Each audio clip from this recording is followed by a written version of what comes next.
Alright guys, yo, what up YouTube? So I just got back from The Hobbit, and no, I'm not going to talk about The Hobbit. I will put up a review about that. What I'm about to talk about is the 9-minute IMAX footage of Star Trek Into Darkness, which I got to see in 3D at the IMAX theater. That's what I'm going to talk about. Now, just a heads up for all you Star Trek fans or people who are anticipating the movie and don't want to know anything about it. If I were you, don't watch this video. This video will contain spoilers of stuff that is going to happen and what I think is going to happen. First, let's put this on one comment. To all of you people who said the Enterprise didn't crash, and how could it crash if it was rising up out of the lake? Well, let me just put that whole theory to rest, because in this 9-minute footage, it actually showed the scene where the Enterprise rises up out. But we'll get to that in a minute. So, let's just say. First, so the 9-minute footage, what I'm guessing, this 9-minute footage is the actual beginning of the film, kind of like The Dark Knight Rises. So it starts out, of course, you get the Paramount logo, you get the bad robot with the famous, the high-pitched Star Trek noise in the background, and we cut to this black, I don't know who the guy is, this black dude and his wife. We cut to them, they're waking up in bed, and it says on top London. I don't remember the actual era, like year it was. And then we show them going to a hospital where it says Children's Hospital, and they go inside, and then we see the mother holding a teddy bear and like a flower, and she places it down, and then we cut to a child in the bed who looks like she's dying, it looks like. And then from there, we see the father walk outside and standing on the balcony thinking, and then up behind him comes, of course, our main villain who we've seen for the trailers, and he says to him, "I can save her." And he turns around and he says to him, "What?" And he says, "I can save her life." From there, we cut to this other planet. I wish I could remember the name of the planet, I'm sorry. It's the one in the trailer where you see all the red in the background. And we see Kirk running through the woods, and this tribe or something, or like in species, chasing him.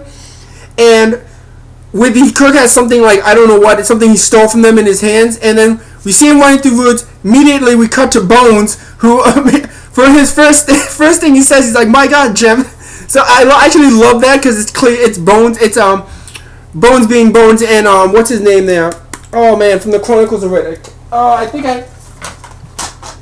Damn it, I don't have the movie. Carl Urban for Bones. And he cuts to him. I love that scene and it shows Kirk running through the woods, and then Bones joins him, and they're running from this tribe. Then once again we cut to the one of the shuttle ships with Aurora and Sulu on it, and Spock. And I guess what's going on in Spock's, you see Spock suiting up, putting on this special like type of suit, and he's got like this kind of, looks like a detonator type bomb with him. And then we hear Sulu say to him, "You've got like 10 minutes of this, to detonate the bomb." So what I'm guessing from it is, well, it's not what I'm guessing. What I see from it is that whatever planet they're on, I guess Kirk, whatever he took from this tribe was to distract them and get them out of there, so Spock can get into the volcano or come in without being detected.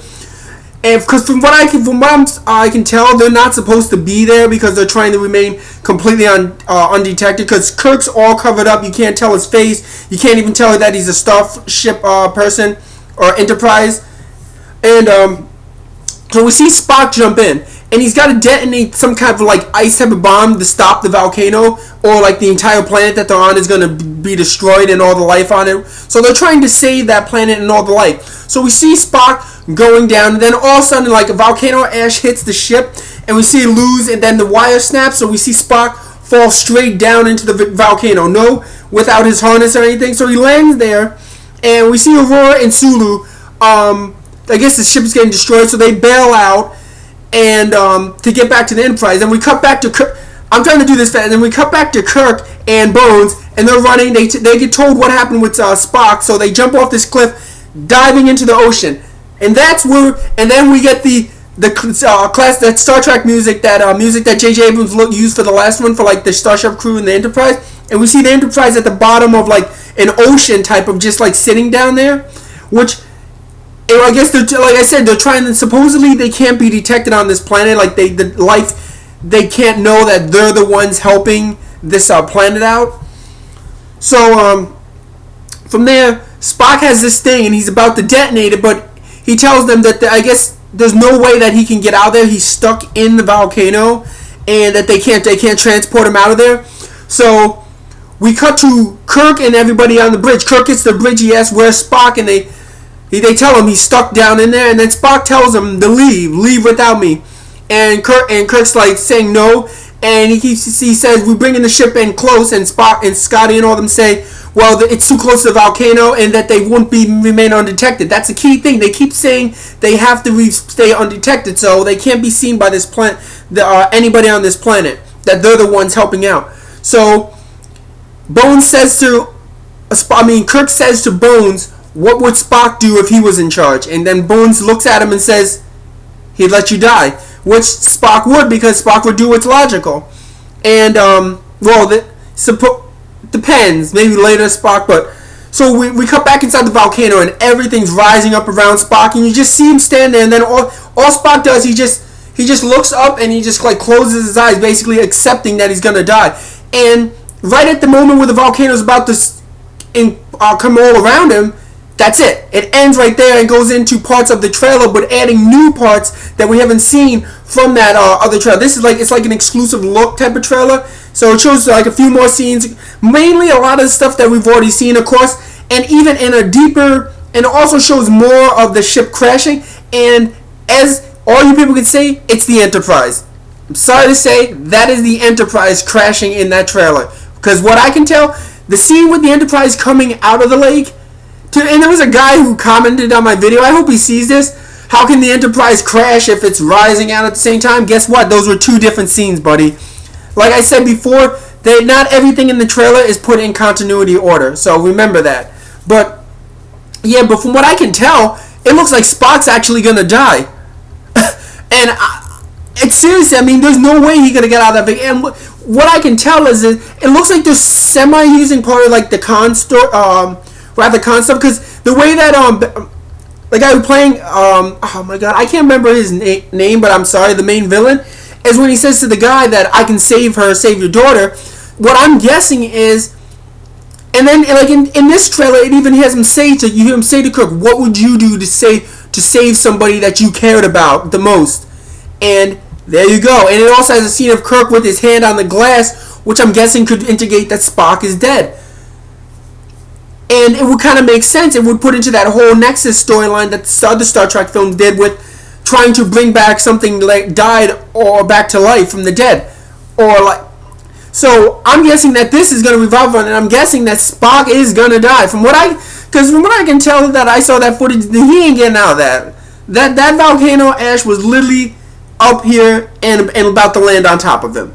So unless some magical thing happens that we didn't see, Spock dies right then and there, which was kind of weird, because I have a feeling, now I'm not sure, maybe that isn't the first 9 minutes of the film, maybe it cut to something else, but if that's the case, Spock dies damn quick in the new Star Trek film.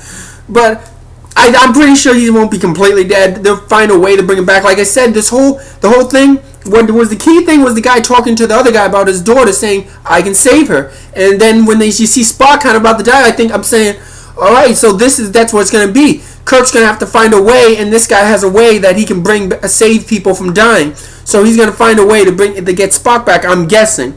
And then, of course, we get into all the crashing and everything, the fighting, like shooting. And let me tell you, this looks great. Any of you skeptics, from even the 9-minute footage I've saw, this looks really good. Looks way more intense than like the last Star Trek film, and even more Star Trek-y. But yeah, I mean, I was blown away by the footage. I mean, you got to see it in 3D, and I thought the 3D actually looked really good too. So I don't know, maybe those scenes that we saw, they showed us in IMAX theater, I'm guessing is the stuff that was shot in IMAX by Abrams, but it looked really good in IMAX and 3D. And I'm a very huge skeptic when it comes to 3D. I only like to see films that utilize 3D cameras, not films that are just trying to get that extra cash from the higher ticket prices.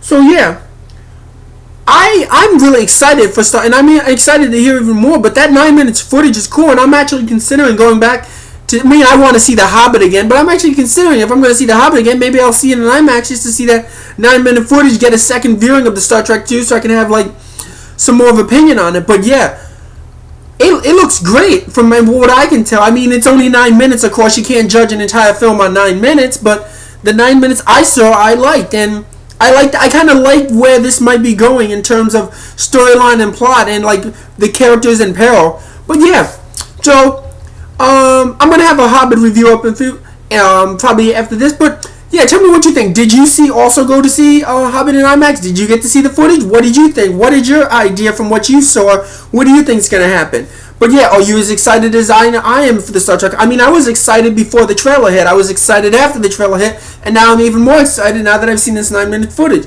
But yeah, leave some thoughts. What do you think? And I'll have another video up hopefully really soon on my Hobbit review. All right, see you guys later.